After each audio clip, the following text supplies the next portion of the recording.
নমস্কার, আপনারা দেখছেন জেলার 1 নম্বর online TV channel Birbhum RC TV. শুরু করছি আজকের সংবাদ। বিস্তারিত সংবাদে যাবার আগে দেখে নেব সংবাদ শিরোনাম। বোমা বিস্ফোরণের ঘটনায় গ্রেপ্তার 5 জন দুবরাজপুরে।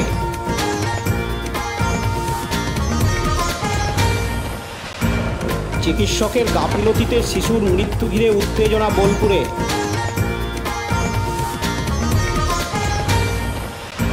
অবৈধ বালি পাচার রুখল মোরারই থানার পুলিশ।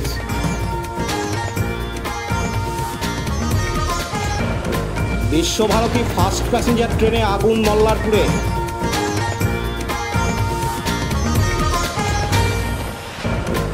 ভোট ফলাফলের পরবর্তীতে হিংসা প্রতিরোধে সর্বদলীয় বৈঠক লোকপুরে। রামপুরহাট থানার আয়োজনে স্বেচ্ছায় রক্তদান শিবির।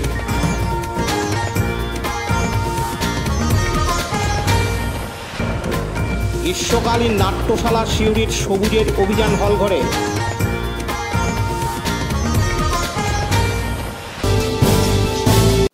দুবরাজপুর ব্লকের যশপুর গ্রাম পঞ্চায়েতের খোয়াচ মোহাম্মদপুরে গতকাল বৃহস্পতিবার 30শে মে বাড়িতে বিস্ফোরণের ঘটনায় গ্রেপ্তার করা হয় 5 জনকে। আজ শুক্রবার 31শে মে তাদের দুবরাজপুর আদালতে তোলা হয়। ধৃতদের মধ্যে রয়েছে যে বাড়িতে বিস্ফোরণ ঘটনা ঘটেছিল সেই বাড়ির মালিক শেখ আজম ও সিভিক ভলেন্টিয়ার শেখ রাজু সহ 5 জনকে দুবরাজপুর আদালতে তোলা হয়। গ্রামে রয়েছে বিশাল পুলিশ বাহিনী। উদ্ধার হয়েছে একটি 7mm পিস্তল, 2 রাউন্ড কার্তুজ ও প্লাস্টিকের বালতি ভর্তি প্রায় 15টি তাজা বোমা। বাকি অভিযুক্তদের খোঁজে জোর তল্লাশি চালাচ্ছে দুবরাজপুর থানার পুলিশ। প্রসঙ্গত, শেখ আজম যশপুর গ্রাম পঞ্চায়েত এলাকার একসময়ের দুবরাজপুর ব্লকের তৃণমূলের প্রাক্তন ব্লক সভাপতি ভোলানাথ মিত্রের অনুগামী ছিলেন। ঠিক কী কারণে বোমা মজুত, এলাকা দখল নাকি অন্য কোনো কারণ তা খতিয়ে দেখছে দুবরাজপুর থানার পুলিশ ও জেলা প্রশাসন। ধৃত 5 জনকে আজ দুবরাজপুর আদালতে তোলা হলে বিচারক 4 জনকে 4 দিনের পুলিশি হেফাজতে নির্দেশ দেন এবং শেখ আজমকে জেল হেফাজতে নির্দেশ দেন। এছাড়াও পুলিশ জেলে গিয়ে শেখ আজমকে জিজ্ঞাসাবাদ করতে পারে সেই আবেদন মঞ্জুর হয়েছে। মোট 10 জন এবং আরও অনেকের সাথে অভিযোগ দায়ের করেছেন গুলিতে আহত শেখ ওসমানের মা ভাদু বিবি। এদিন দুবরাজপুর আদালতের সরকারি আইনজীবী রাজেন্দ্র প্রসাদ দে জানান, গতকাল অর্থাৎ 30/5/2024 তারিখে খোঁজ মোহাম্মদপুরে যে ধরনের ঘটনা ঘটে সেই ঘটনার বেসিসে দুবরাজপুর থানায় একটা রিটিন কমপ্লেন জমা পড়ে। সেই রিটিন কমপ্লেনের ভিত্তিতে দুবরাজপুর থানার পুলিশ একটা কেস স্টার্ট করেন, যার নাম্বার হচ্ছে দুবরাজপুর পিএস কেস নাম্বার 145/2024 এবং তার এই রিটিন কমপ্লেনের ভিত্তিতে দুবরাজপুর থানার পুলিশ অভিযুক্তদের বিরুদ্ধে ভারতীয় দণ্ডবিধি আইনের 147, 148, 149, 326, 307 এবং 25, 27, 35 আর্মস অ্যাক্ট এবং 9B2 এক্সপ্লোসিভ অ্যাক্টে কেস রুজু করেন। এবং এই যখন তদন্ত শুরু হয় সেই তদন্তকারী অফিসার 5 জনকে অ্যারেস্ট করেন, যাদের নাম হচ্ছে শেখ আজম, শেখ রাজু, শেখ সিরাজুল, শেখ কাবুল, মীর বাজাই। এদেরকে অ্যারেস্ট করেন এবং আজকে এই 5 জনকে আদালতে তোলা হয়। তদন্তকারী অফিসারের আবেদন মোতাবেক 4 জনের পুলিশ রিমান্ড 4 দিনের আদালত সমস্ত দিক বিচার বিবেচনা করে 4 দিনের পুলিশি হেফাজত মঞ্জুর করেন এবং 1 জনকে জেল হেফাজতের নির্দেশ দেন। তার নাম হচ্ছে শেখ আজম। এবং ইতিমধ্যে শেখ আজমকে তদন্তকারী অফিসার তদন্তের স্বার্থে জেল ইন্টারোগেশনে পেয়ার করেন, সেটাও আদালত মঞ্জুর করে। অবশ্যই ঘটনাস্থল থেকে বেশ কিছু বারুদের গন্ধযুক্ত ম্যাটেরিয়ালস পাওয়া গেছে এবং সেটা সিজার লিস্ট রয়েছে। এবং যে ইনজিওর্ড শেখ ওসমান, তার শরীর থেকে একটা বুলেট, যেটা চিকিৎসা চলাকালীন তার কাছ থেকে, তার বডি থেকে রিমুভ করে গেছে, সেটা পুলিশ প্রপারলি সিজ করেছে। অভিযোগটা কে করেছেন? অভিযুক্ত তার শেখ ওসমানের মা ভাদু বিবি। লালটু মুখার্জির রিপোর্ট, বীরভূম RCTV দুবরাজপুর। এখন বিজ্ঞাপন বিরতি, ফিরে আসছি বিরতির পর। সব থেকে ভালো চিকিৎসা সবচেয়ে কম খরচে, সবচেয়ে কম খরচে। সব থেকে ভালো চিকিৎসা সবচেয়ে কম খরচে, সবচেয়ে কম খরচে। বিশ্বমানের স্বাস্থ্য পরিষেবা মিলবে দিনে রাতে, বিশ্বমানের স্বাস্থ্য পরিষেবা মিলবে দিনে রাতে। মণি মহেশ হসপিটাল, মণি মহেশ হসপিটাল, মণি মহেশ হসপিটাল, মণি মহেশ হসপিটাল। মণি মহেশ হসপিটাল, দুবরাজপুর, বীরভূম। ফিরে এলাম বিরতির পর। বীরভূম জেলার ইলামবাজার থানার অন্তর্গত সুখবাজার এলাকার বাসিন্দা নাজরিন পারভিন গতকাল বৃহস্পতিবার 30শে মে দুপুরে বোলপুর সুপার স্পেশালিটি হাসপাতালে প্রসব যন্ত্রণা নিয়ে ভর্তি হন। গর্ভবতী মহিলার পরিবারের দাবি, গতকাল বৃহস্পতিবার রাত্রে প্রসব যন্ত্রণা বাড়ে। আজ শুক্রবার 31শে মে সকাল 9:30 নাগাদ ডেলিভারি হওয়ার সময় শিশুর মৃত্যু হয়। ডেলিভারি চলাকালীন কোনো চিকিৎসক ছিল না। হাসপাতালের নার্স দিদিরা প্রসব করিয়েছেন। সঠিক পদ্ধতিতে চিকিৎসা ব্যবস্থা হয়নি, সে কারণেই মৃত্যু হয়েছে। আমরা ইতিমধ্যে হাসপাতাল সুপারের কাছে লিখিত অভিযোগ জানিয়েছি। আমরা চাই অবিলম্বে দোষীদের শাস্তি হোক। এদিন ইলামবাজার সুখবাজারের শেখ আক্তার বলেন, কালকে দুপুরবেলাতে এখানে রেফার করেছিল ইলামবাজার থেকে, এখানে ভর্তি করা হয়েছে। ভর্তি করার পর থেকে পেশেন্ট সুস্থ ছিল। সুস্থ থাকার পর রাত 3টের সময় লেবার রুমে নিয়ে যায়, পেন আসে, লেবার রুমে নিয়ে যায়। লেবার রুমে নিয়ে যাওয়ার পর থেকে কন্টিনিউ ব্যথা আর হয়ে মোটামুটি পেশেন্ট সুস্থ আছে, যতবারই খবর নেওয়া হয়েছে সুস্থ আছে এরকম জানানো গিয়েছে। তো ডাক্তার ছিল না কোনো নাই, ডাক্তার মনে হয় প্রেজেন্ট ছিল না ওই টাইমে। যে না যা করেছিল নার্সরা করেছিল, মানে ওই হয়তো অত এক্সপিরিয়েন্সও ছিল না নার্সগুলোর। তো মোটামুটি 8টা, 8:30, 9:30 পর্যন্ত মোটামুটি ঠিকঠাক বলেছে যে বাচ্চা ঠিক আছে, সব আছে। তারপরে কিছুক্ষণ পরে জানাচ্ছে 9:30 সময় করে যে বাচ্চার গলাতে নাট জড়িয়ে গেছে। যে তারপরে একটু রিস্ক আছে এরকম জানিয়েছে, আবার সিগনেচার করিয়েছে, মানে যিনি ছিলেন আমার মা ছিল এবং মাসি ছিল। তারপরে কিছুক্ষণ পরে 10-15 মিনিট পর খবর দিচ্ছে মাসি যে এরকম বাচ্চাটা হয়ে মারা গেছে, মানে হওয়ার সময় মারা গেছে। অভিযোগ কার? অভিযোগ ডাক্তারের যে ভালো পরিষেবা করেনি, ডাক্তার ঠিকঠাকভাবে দেখেনি বলে এই কারণটা ঘটনাটা ঘটেছে। হ্যাঁ, ডাক্তারের ওপরেই অভিযোগ যে ডাক্তার ঠিকঠাক করে দেখেও নি আর অত গুরুত্বও দেয়নি। আর সেই হ্যাঁ, প্রথম ছিল সাবানা ইয়াসমিন, তারপরে ডাক্তার শিফট চেঞ্জ হয়েছিল 7টা পরে যার ডিউটি ছিল সেই নামটা বেশ জানা। ডাক্তাররা সেই সময় ছিলই না। ডাক্তারের শাস্তি চাইছে বা ইনকোয়ারি হোক, ঠিকঠাক সঠিক ব্যবস্থা নেওয়া হোক। আপনার বাড়ি সুখবাজার, ইলামবাজার। নাম? শেখ আক্তার। পাশাপাশি বোলপুর সুপার স্পেশালিটি হাসপাতালের সুপার ডাক্তার দিবাকর সর্দার জানান, ঘটনার অভিযোগ পেয়েছি। একটি বাচ্চার জন্মের পরই মৃত্যু হয়েছে। পুরো ঘটনা আমরা তদন্ত করব। দোষী প্রমাণিত হলে যথাযথ ব্যবস্থা নেওয়া হবে। এদিন হাসপাতাল সুপার ডাক্তার দিবাকর সর্দার জানান, হসপিটালে ডাক্তারের বিরুদ্ধে অভিযোগ করছে চিকিৎসার গাফিলতিতে রোগীর মৃত্যু, কী বলবেন? না, এরকম অভিযোগও আমার কাছে এসছে, পেশেন্ট পার্টিও এসছে, আমিও ঘটনার সময় দেখেছি, বিএসটিটাও কালেক্ট করেছি। এরকম একটা বাচ্চা জন্মের সময় শেষ মুহূর্তে গলায় কর্ড জড়িয়ে মারা গেছে, যতদূর আমার কাছে ডাক্তারবাবু ডেকে শুনেছি। সেই বিএসটিটাও আমি কালেক্ট করে নিয়েছি। এবার ওনাদেরকে বলেছি কমপ্লেন করতে, আমরা সেই অনুযায়ী হসপিটালের সরকারি রুলস রেগুলেশনস অনুযায়ী আমরা এনকোয়ারি করব, করে যদি কেউ দোষী সাব্যস্ত হয় উপযুক্ত আমরা শাস্তির ব্যবস্থা করব। এটুকু আশ্বাস ওদের আমি দিয়েছি। আমি হায়ার অথরিটিকে এই ব্যাপারটা নিয়ে আলোচনা করব যে কীভাবে এনকোয়ারি করা যায়, সেটা ব্যবস্থা নেওয়া হবে, এটুকু আমি ওদের আশ্বাস দিয়েছি। হ্যাঁ, ওদের এরকম একটা ঘটনা সত্যি খারাপ লেগেছে আমাদের, সেটা ওদের সঙ্গে আমরা অন্তত মর্মাহত, কিন্তু ঘটে গেছে, সেটা আমাদের যেটুকু করা উচিত সম্ভব সেটুকু আমরা করব, এটুকু আমি দায়িত্ব নিয়েই বলছি। আপনার নাম? আমার নাম ডক্টর দিবাকর সর্দার। কাজী আমিরুল ইসলামের রিপোর্ট, বীরভূম RCTV বোলপুর। এখন বিজ্ঞাপন বিরতি, ফিরে আসছি বিরতির পর। বঞ্চনার অবসান, শ্রমের সম্মান। 100 দিনের কাজের অদক্ষ শ্রমদানকারীদের জীবনে এলো নতুন প্রভাতের আলো। মাননীয় মুখ্যমন্ত্রী মমতা বন্দ্যোপাধ্যায়ের উদ্যোগে তাদের 2 বছরের বকেয়া মজুরির বঞ্চনার অবসান হল। সম্পূর্ণ রাজ্য সরকারের নিজস্ব তহবিল থেকে 2651 কোটি টাকা ব্যয়ে 59 লক্ষ অদক্ষ শ্রমদানকারীদের বকেয়া মজুরি প্রদান করা হয়েছে। হাসি ফুটেছে রাজ্যের সকল অদক্ষ শ্রমদানকারীদের মুখে। পঞ্চায়েত ও গ্রামোন্নয়ন দপ্তর, পশ্চিমবঙ্গ সরকার কর্তৃক জনস্বার্থে প্রচারিত। ফিরে এলাম বিরতির পর। শেষ হয়েছে বীরভূম জেলার লোকসভা নির্বাচনের ভোট প্রক্রিয়া। যদিও ফলাফল এখনও বের হয়নি, ফলাফল পাওয়া যাবে আগামী মাসের 4 জুন।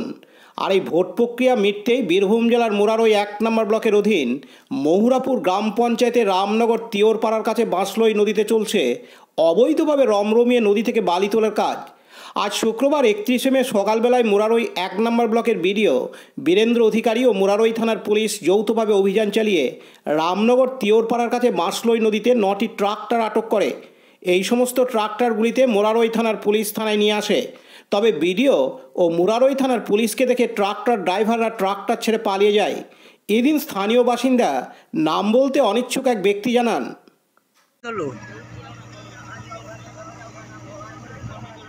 ওখানে গাড়ি ধরেছে নদীতে 9খানা।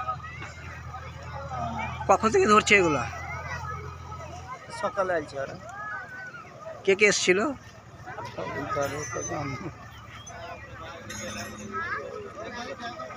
আচ্ছা, এই তো প্রতিদিনই তোলে বালিয়াটা এরকম? হ্যাঁ, প্রতিদিনই উঠে। আপনার নাম? আপনার নাম?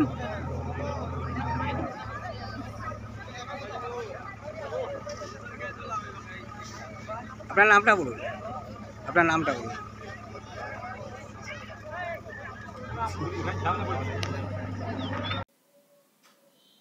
দীপু মিয়ার রিপোর্ট, বীরভূম RCTV মুরারই। এখন বিজ্ঞাপন বিরতি, ফিরে আসছি বিরতির পর। জ্যোতিষ তন্ত্র যন্ত্র ও রত্নে অশুভ গ্রহের স্থায়ী প্রতিকার করা হয়। জ্যোতিষ ও বাস্তু সম্রাট শ্রী শিব শঙ্কর।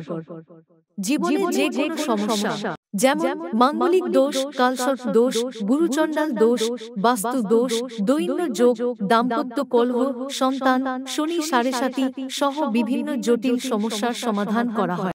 এছাড়া পড়াশোনায় বাধা, চাকুরিও বাধা, বিবাহে সমস্যা, ব্যবসায় ক্ষতি প্রভৃতি সমস্যার গ্যারান্টি সহকারে প্রতিকার করা হয়। কুষ্ঠি, ঠিকুজি ও বিবাহের জটক বিচার করা হয়। চেম্বার, দুবরাজপুর, ওয়ার্ড নম্বর 6, মা আনন্দময়ী মন্দিরের পাশে, বীরভূম। বুকিং এর জন্য ফোন করুন 7908384147। ফিরে এলাম বিরতির পর। বিশ্বভারতী ফাস্ট প্যাসেঞ্জার ট্রেনে আগুন। আজ শুক্রবার 31 মে সকালে সমাজ মাধ্যমে ভাইরাল হলো আগুন জ্বলতে থাকার ভিডিও। বিশ্বভারতী ফাস্ট প্যাসেঞ্জার ট্রেনের কামরার মাথায় আগুন। ঘটনাটি ঘটে গতকাল বৃহস্পতিবার 30 মে রাত্রি 9:20 নাগাদ। মল্লারপুর স্টেশনে 3 নম্বর লাইনে দাঁড়িয়ে থাকার সময় কামরার মাথায় আগুন জ্বলতে দেখেন যাত্রীরা। ট্রেন দাঁড়াতেই ভয়ে যাত্রীরা কামরা থেকে নেমে দৌড়াতে শুরু করেন। হুটোপুটি শুরু হয়ে যায় স্টেশন চত্বরে। রেলের অনুমান, ঝড়ের শুকনো ডাল এসে বিদ্যুৎবাহী তারে পড়ে, সেখান থেকে শর্ট সার্কিটে আগুন ধরে যায়। যদিও সবার তৎপরতায় কিছুক্ষণের মধ্যে আগুন নেভানো সম্ভব হয়।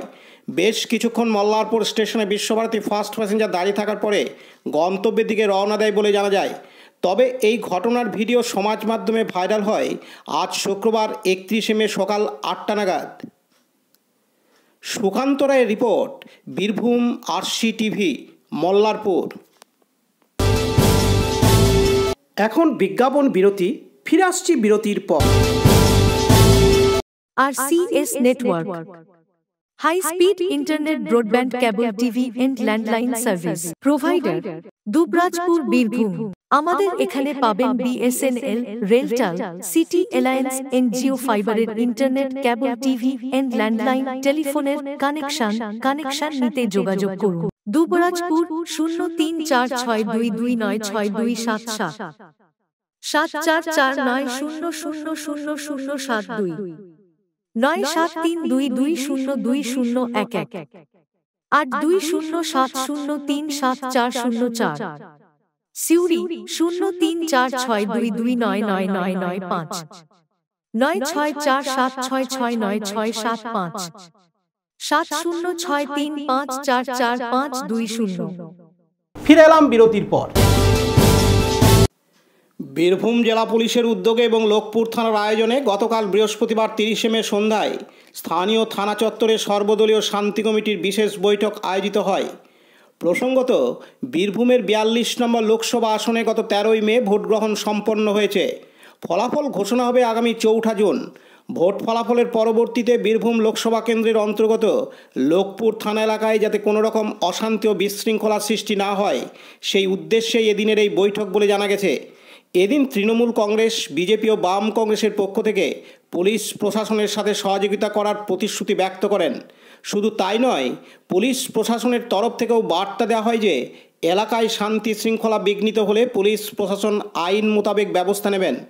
এই আলোচনা সভায় উপস্থিত ছিলেন ডিএসপি হেডকোয়ার্টার তৌহিদ আনোয়ার, চন্দ্রপুর সার্কেল ইন্সপেক্টর চয়ন ঘোষ, লোকপুর থানার ওসি পার্থ কুমার ঘোষ সহ অন্যান্য পুলিশ আধিকারিক ও বিভিন্ন রাজনৈতিক দলের নেতৃত্বগণ। শেখ রিয়াজউদ্দিনের report, Birbhum RC TV, Lokpur. ফুটবে হাসি, বাঁচবে প্রাণ, করলে তুমি রক্তদান, এই স্লোগানকে মাথায় নিয়ে বীরভূম জেলা পুলিশের উদ্যোগে এবং রামপুরহাট থানার প্রয়াসে গতকাল বৃহস্পতিবার 30শে মে স্বেচ্ছায় রক্তদান শিবির করে রক্তদান করেন পুলিশ কর্মীরা। উৎসর্গ প্রকল্পের মাধ্যমে একটি অনুষ্ঠানের আয়োজন করে রক্তদান করেন রামপুরহাট থানার পুলিশ কর্মীরা। তীব্র দাবদাহে রামপুরহাট গভর্নমেন্ট মেডিকেল কলেজ ও হাসপাতালে রক্তের সংকট মেটাতে রামপুরহাট থানার পুলিশের এই উদ্যোগ। এদিনের রক্তদান শিবিরে স্বেচ্ছায় রক্তদান করেন রামপুরহাট থানার আইসি সহ প্রায় 100 জন পুলিশ কর্মী। এদিনের শিবিরে সংগৃহীত রক্ত তুলে দেওয়া হয় রামপুরহাট মেডিকেল কলেজ ও হাসপাতালের ব্লাড ব্যাংকে। পতিত পাবন বৈরাগ্যের report, Birbhum RC TV, Rampurhat. প্রতি বছরের মতো এবারেও বীরভূম জেলার সিউড়ির অন্যতম জনপ্রিয় ইয়ং নাট্য সংস্থা আয়োজন করে 5 দিনের নাট্য কর্মশালা সবুজের অভিযান হলে। গত রবিবার 26শে মে থেকে শুরু হয়, শেষ হয় গতকাল বৃহস্পতিবার 30শে মে। এদিন কলকাতা থেকে আগত বিশিষ্ট নাট্য নির্দেশক হিমাদ্রি শেখর দে নাটকের বিভিন্ন বিষয়ে অভিনয় রীতি নিয়ে ক্লাস নেন। সন্ধ্যায় হয় স্বপ্নীল প্রযোজিত এক ভিন্ন স্বাদের সুন্দর নাটক নন থিওরিটিক্যাল। 5 দিন ধরে হয় অঙ্কন, সঙ্গীত, আবৃত্তি, নৃত্য, অভিনয়, ব্যায়াম ইত্যাদি। সঙ্গীতে তালিম নেন মেরিনা বানু ও শিক্ষক বিমল সোম। নৃত্যে ছিলেন চন্দ্রাবলী ঘোষাল। এদিন এ বিষয়ে বিস্তারিত জানান শিবির নির্দেশক ও সংস্থার সম্পাদক নির্মল হাজরা। তিনি আরও জানান, নমস্কার, সিউড়ির ইয়ং নাট্য সংস্থার তরফ থেকে বলছি। সিউড়ি ইয়ং নাট্য সংস্থা প্রতি বছর এই যখন স্কুলে সামার ভ্যাকেশন পড়ে তখন তাদের স্কুলে ছেলেমেয়েদেরকে নিয়ে একটি সামার ক্যাম্পের আয়োজন করে। আজকের ছেলেমেয়েরা যেমন সবসময় মোবাইলমুখী, একাকিত্বের মধ্যে ভোগে এবং তারা সব কিছু ছেড়ে মোবাইল নিয়ে ব্যস্ত হয়ে পড়ে, তাদেরকে সাংস্কৃতিকমুখী করা, পড়াশুনো করা মুখী করা, এইটা আমাদের প্রধান উদ্দেশ্য। এবং একটা শিশুকে, কিশোরকে তাদেরকে সার্বিকভাবে গড়ে তোলার জন্য আমরা প্রতি বছর, আজকে প্রায় 17 বছর হয়ে গেল, আমরা ইয়ং নাট্য সংস্থার উদ্যোগে এই সামার ভ্যাকেশনের সময় একটা সামার থিয়েটার ক্যাম্প আয়োজন করে থাকি। এবছরও হচ্ছে। এটা শুরু হয়েছে 26শে মে থেকে, এটা 30শে মে পর্যন্ত চলছে, 5 দিন ব্যাপী। এবং এখানে বিভিন্ন বিষয়ে বিভিন্ন প্রশিক্ষকরা কাজ করাচ্ছেন। যেমন একদিকে যেমন থিয়েটারের মানুষরা করাচ্ছেন, থিয়েটারের বাইরেও বহু যে শিক্ষিত পণ্ডিত মানুষ যারা আছেন বিভিন্ন বিশেষ বিষয়ে, সেই বিষয়ে ক্লাস হচ্ছে। যেমন অঙ্কন রয়েছে, যোগা রয়েছে, মাইম রয়েছে, থিয়েটার রয়েছে, অভিনয় রয়েছে, নাটক রয়েছে, হাতের জিনিসপত্র বানানো রয়েছে। এরকম বিভিন্ন বিষয়ের উপর প্রশিক্ষণ দেওয়া হচ্ছে প্রায় 25-26 জন ছেলে মেয়েকে। আপনার নাম? নির্মল হাজরা, আমি সম্পাদক ইয়ং নাট্য সংস্থা। পতিত পাবন বৈরাগ্যের report, Birbhum RC TV, Suri. আজকের সংবাদ এই পর্যন্ত।